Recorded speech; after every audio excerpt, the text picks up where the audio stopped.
अस्सलाम वालेकुम, welcome back to my channel. उम्मीद करती हूँ कि आप सब खैरियत से होंगे।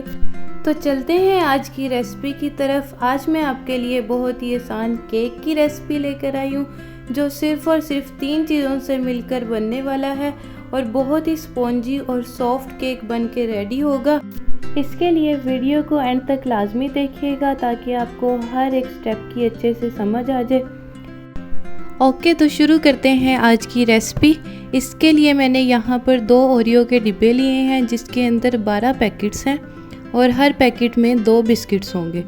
अब मैं इन सब बिस्किट्स को निकाल लूँगी एक बाउल के अंदर। सबसे मुश्किल काम मुझे पैकेट्स में से बिस्किट निकालना लगता है, लेकिन ये केक इतना मज़े का होता है कि मैं हैप्पीली इसको कर लेती हूँ। और आप भी ज़रूर इसको ट्राई कीजिएगा और मुझे फीडबैक लाजमी दीजिएगा।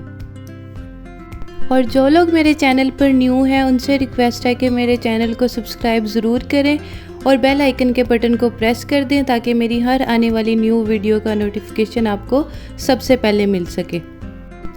अच्छा, तो यहाँ पर जितनी भी चॉकलेट्स बिस्किट्स के दरमियान में थी उन सब चॉकलेट को मैंने निकाल के साइड पे रख दिया और ये चॉकलेट वेस्ट नहीं होगी। हमने लास्ट पर यही वाली चॉकलेट्स केक पे लगानी।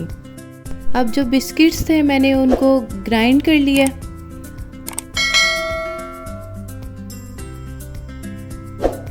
और आपको इसमें छोटे छोटे पीसेस नज़र आ रहे हैं। ये दूध डालने पर इसके अंदर डिज़ोल्व हो जाएंगे। मैंने यहाँ पर 1 कप दूध लिया है और थोड़ा थोड़ा करके इसके अंदर ऐड करके इसको अच्छे से मिक्स कर लिया।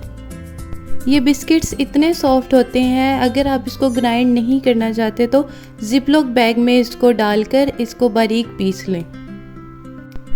अच्छा, तो अब मैं इसके अंदर इनो का 1 पैकेट ऐड करूँगी। आपके पास जो भी फ्लेवर हो, लेमन हो, ऑरेंज हो, वो आप ऐड कर सकते हैं, लेकिन इनो ऐड करने से ये केक इतना स्पॉन्जी और सॉफ्ट बन के रेडी होने वाला है। मैंने ऑलरेडी केक मोल्ड को अच्छे से ग्रीस करने के बाद बटर पेपर लगा के साइड पे रख दिया था। अब मैं केक बैटर को इसके अंदर डालूंगी और अच्छे से हिला लूँगी ताकि जितने भी एयर बबल्स इसमें हैं वो निकल जाएं। अगर आपके पास बटर पेपर अवेलेबल नहीं है तो आप इसके अंदर थोड़ा सा मैदा भी छिड़क सकते हैं। अच्छा, तो मैंने यहाँ पर कढ़ाई को 15 मिनट पहले प्री हीट होने के लिए रख दिया था और अब मैं बहुत एहतियात से इसके अंदर केक मोल्ड रख दूँगी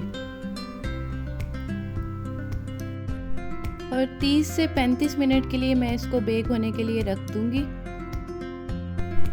यहाँ मैंने पेपर डाल दिया था ताकि हीट बाहर ना निकले और केक अच्छे तरीके से बेक हो जाए। अच्छा, तो अब 30 से 35 मिनट हो चुके हैं, केक रेडी हो चुका है। आप इसे टूथपिक की मदद से चेक कर सकते हैं। यहाँ पर देखें, टूथपिक पर कुछ नहीं लगा, इसका मतलब है केक बहुत अच्छे तरीके से बेक हो चुका है। अब मैं इसकी साइड्स को छुड़ा लूँगी इस तरह से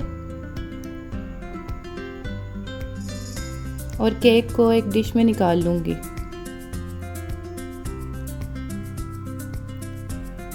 और जो बटर पेपर इसके ऊपर लगा हुआ था वो हम आसानी से इस पे से उतार लेंगे। अब मैंने केक को साइड पे रख दिया ठंडा होने के लिए। अब जो चॉकलेट्स मैंने साइड पे रखी थी उसके अंदर मैंने थोड़ा सा दूध ऐड किया है और उसको थोड़ी देर पका लिया है। आप चाहें तो इसको ओवन में भी हीट कर सकते हैं, ये इजीली मेल्ट हो जाएगी और इसको ठंडा करने के बाद आप केक के ऊपर इस तरह से लगा दें।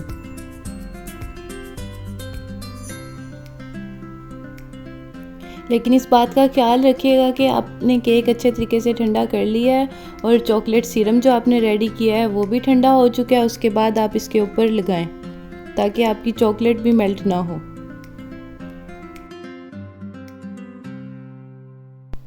और लास्ट स्टेप में मैं इसके ऊपर थोड़ी सी चॉकलेट ग्रेट करूँगी ताकि बहुत अच्छी सी लुक आ जाए।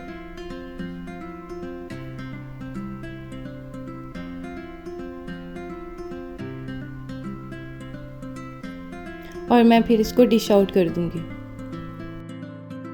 तो ये है केक की फाइनल लुक। देखें कितना सॉफ्ट और स्पॉन्जी केक बन के रेडी हुआ है।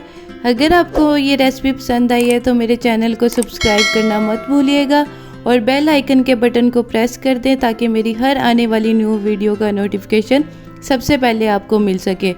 मिलते हैं नेक्स्ट रेसिपी के साथ, तब तक अपना और अपने प्यारों का बहुत सारा ख्याल रखिएगा।